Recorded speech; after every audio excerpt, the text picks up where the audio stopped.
second Niger Bridge, Lagos-Ibadan Expressway to be completed before the year 2023. African Development Bank AFDB provides $289 million in budget support to Nigeria. In Nigeria, 46 other low-income countries' debt burden rise by 12% in 2020 to $860 billion. Plus, Afreximbank and government of Barbados enter milestone understanding through Africa diaspora trade ties. Details of these and more on Business Express on the network service of the NTA, and we're reaching you live from Abuja, Nigeria's capital. I'm Leakages. Baba Tunde.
A very good morning to you.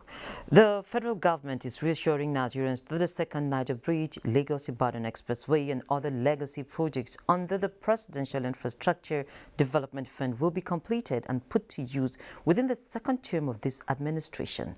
President Muhammadu Buhari gave the assurance at the opening of a two-day midterm ministerial performance review retreat.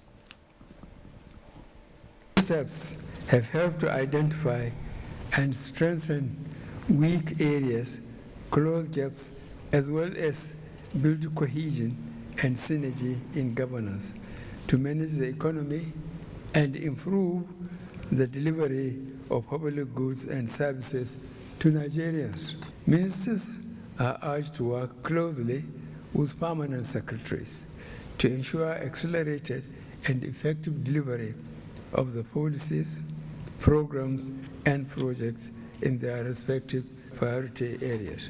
All issues relating to the implementation of the ministerial mandates must be taken seriously towards the attainment of the laudable objectives of our government. Vice President Yemi Osinbajo says with commitment and determination, Nigeria is taking stable steps in surmounting the various challenges affecting the economy, and it is winning.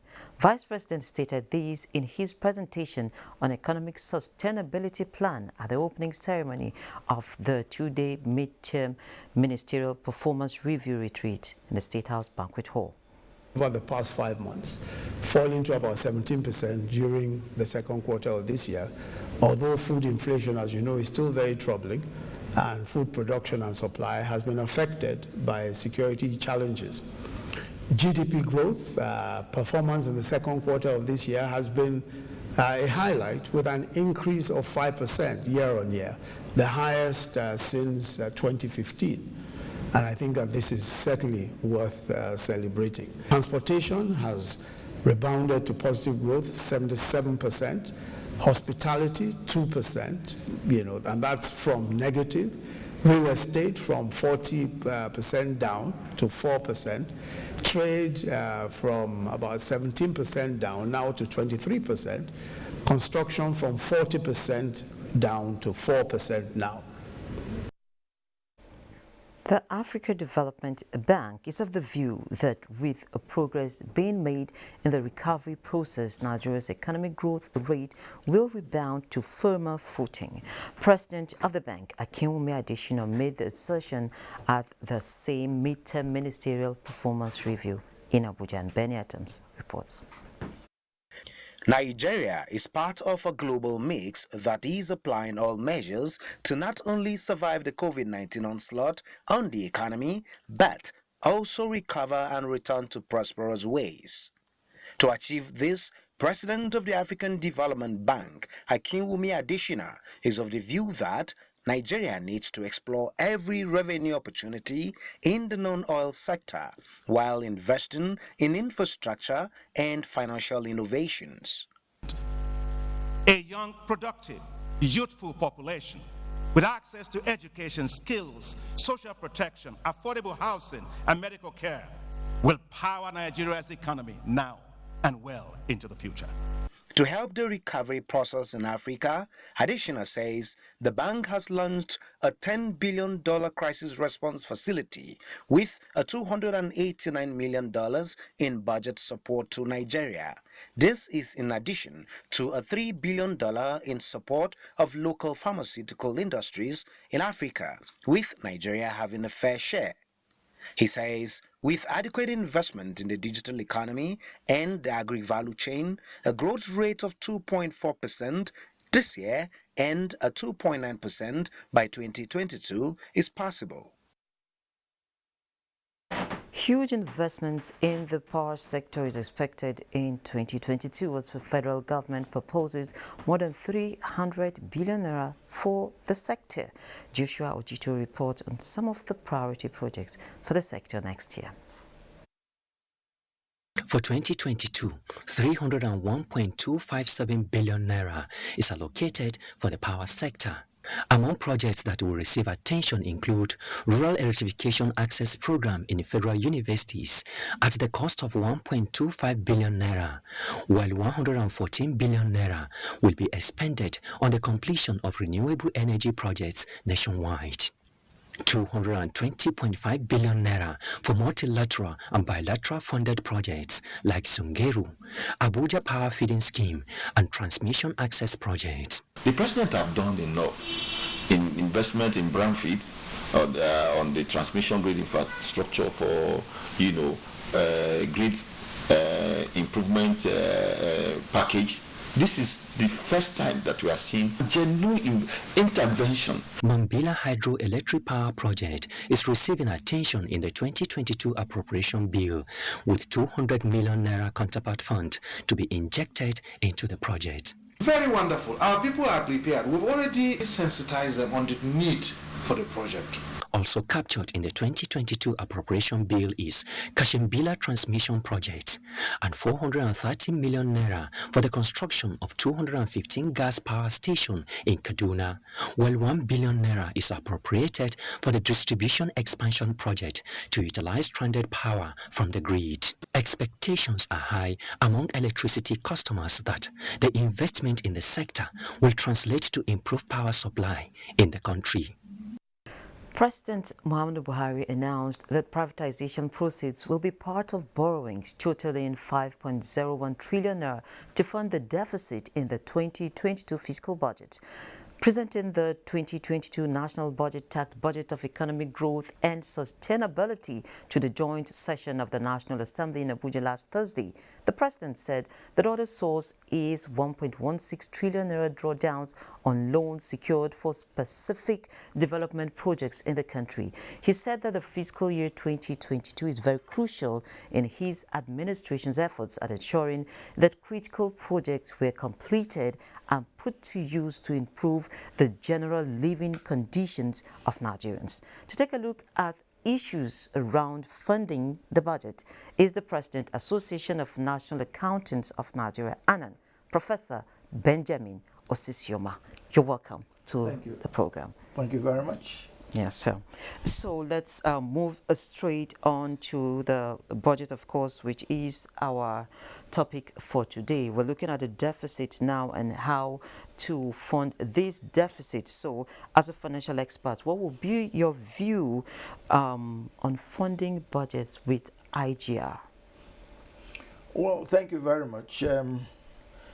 Just a cursory glance at the highlights of the budget will point out the fact that government set out a jumbo, call it jumbo budget, 16.39 trillion. I think that will be a record breaker in the history of, in the annals of our nation. And one would be glad to have the entire funds come from within our resources. But the truth of the matter is that it's rarely ever the case. What we have on ground is a situation where a substantial chunk of the funds for the execution of that budget will come from borrowing. Now, the issue is not, it's not that we have a budget deficit. Generally in economics, it's not a bad thing to have a budget deficit. Of course. The issue is, what are you applying those funds to? Are they being applied in a productive process, or are they being used merely to expand administration, pay recurrent expenses? If they were going into the productive sector, improving the productivity of the economy, and overall it will be to the benefit of the economy.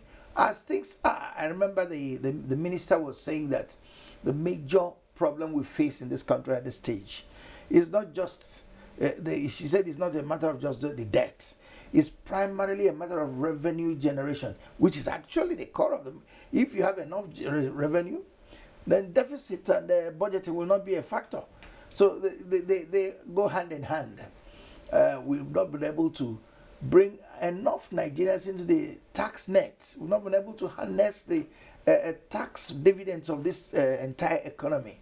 And so here we are trying to do a mountain of tasks using very little resources available to us. Perhaps what I may say here is that the accountant has a role to play. Exactly. And the role of the accountant, we just finished a national conference where we were talking about economic growth and recovery in the post-COVID era. We are very optimistic. We are believing that the COVID era is over. So we're now talking about the post-COVID. And we're saying that there are many things government could do to bolster growth and development, financial inclusiveness, nation building, being careful about ethics and sustainable standards. These are the little things so as to make sure that for every naira of expenditure, we extract the highest possible mileage out of it, so that government spending will benefit the overall nation, the nation at large. Okay, let me just come in here. You talked about getting more Nigerians into the tax net, and I remember vividly that the chairman of the FIRS made an observation at that budget presentation. Yes. He says the tax net, we just have 41 million Nigerians in the tax net, yes. And most of those people are the regular salary guys who you just deduct from source. And he also gave an example. Lagos has the highest number of millionaires billionaires when you compare to a country like South Africa, for instance. So how do we marry these things, and where did we get it wrong? How can we right them? These are things you don't resolve overnight. But part of it is, first of all, we must have a database that we're already well on the way to it. We have BVN. We have all kinds of documentation, biometric capture that enables us to trace and trail resources in the economy. We must come to a point where people pay taxes as they ought. It's often said that in the United States, only two things are certain: death and taxes. You can't say the same for Nigeria. Isn't it possible that some of the wealthiest Nigerians pay the smallest tax? In fact, the contention is that 80% of the tax in the economy is paid by people who earn barely 20% of the overall income in the nation. So those who earn very little are paying the tax that we have in the nation. And until we can get the remaining 80% to pay the taxes that they ought to pay. For example, someone launches a project that is worth billions of naira. Somebody should quietly ask, how much does he pay in taxes? Somebody comes to a function and by all means throw all your money you can, throw them in bundles or whatever. Quietly find out how much did he pay in his tax in the last year. Elsewhere, that will be enough ground to, draw him closer. So we must go out of our way to find out how these people, how much do they make? How much do they pay? Why should it be that only the civil servants and those who draw salaries are those who pay the taxes that are paid? The chairman of the FIRS was observing that even at 41 million Nigerians is an improvement. Last year it was 40. Oh, we can applaud ourselves, clap for ourselves. But there are so many out there. And I don't hold the FIRS responsible. It's not an easy task.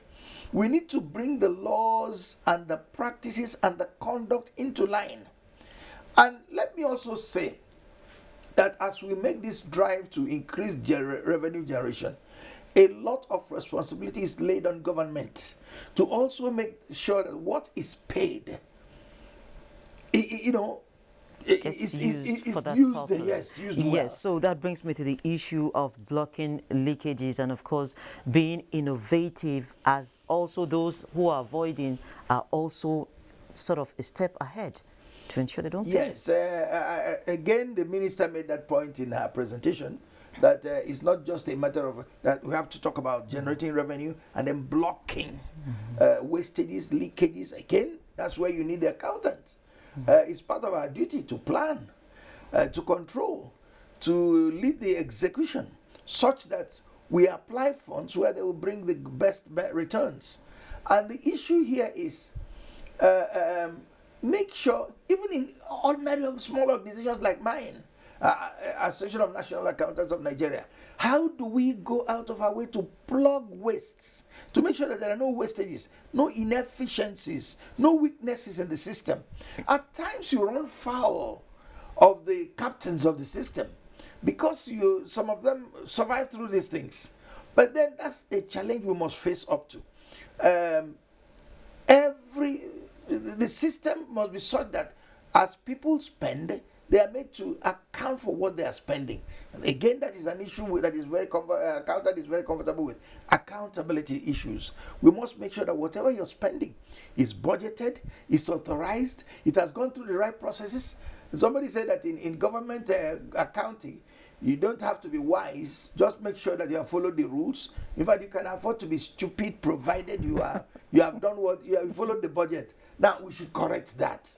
I mean, why should somebody bring a pen I can buy for 2 naira outside and say he bought it for 2 million naira? And we say, does he have a receipt? Does he have a record it? No. It's not enough. Is there value for that money?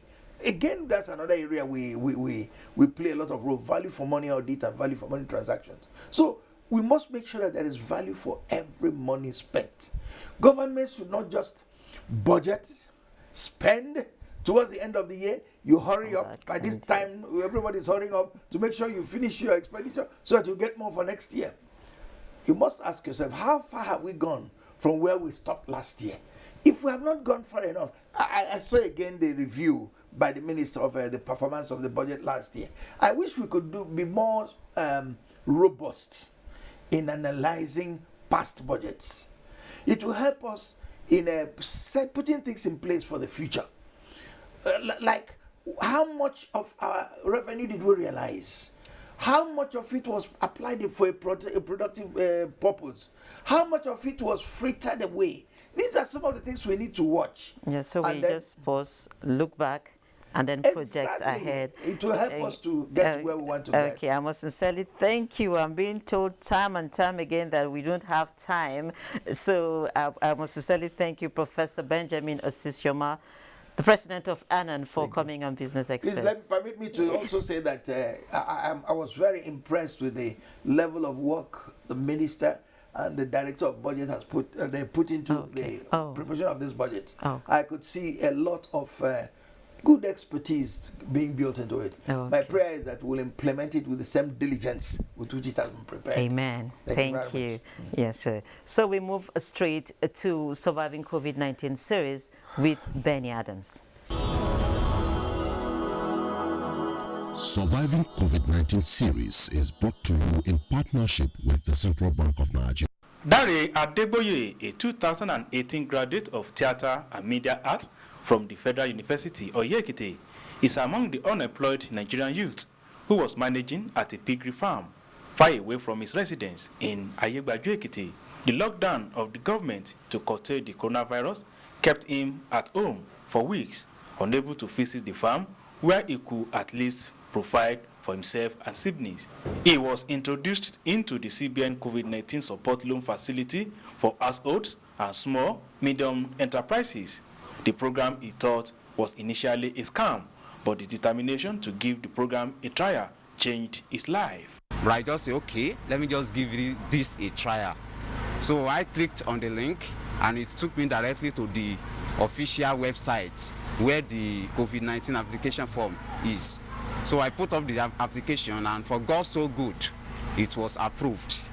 Having assessed the facility, Adeboye wants other young Nigerians to key into the various government intervention programs for the betterment of their lives. Even if federal government has given me 50,000 naira to stay at home, for the first phase of the lockdown, the money would have finished. But with this, it has really taken me to a greater height that I do not even believe I can get into. All that is required for people to apply for this COVID-19 targeted credit facility is for you to show that COVID-19 has really affected your livelihood, one, and for those in small and medium enterprises to show that COVID-19 has really affected their business. With this program, Dare Adeboye is not only an employed youth, but also an employer of labor whom the CBN initiative has taken out of poverty. The CBN COVID-19 support scheme is with 5% interest rate payable within 1 to 3 year period, and it comes with 3-month honorarium.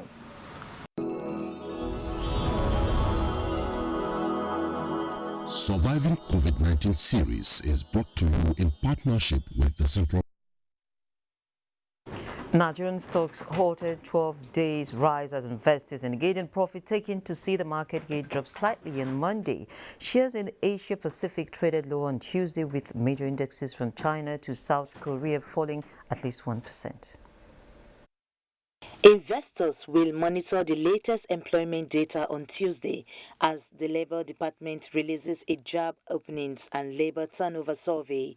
However, stock futures in the U.S. declined in early morning trading on Tuesday after Wall Street kicked off the week on a sour note. Futures on the Dow Jones Industrial Average dropped 231 points. S&P 500 futures and Nasdaq 100 futures also traded in negative territory. Shares in Asia Pacific tumbled on Tuesday, with major indices in China and South Korea falling at least 1%. The Hang Seng Index in Hong Kong dropped 1.67% as of its final hour of trading. Mainland Chinese stocks closed lower, with the Shanghai Composite down 1.28% to 3,545.71, and the Nikkei also dipped 0.94%.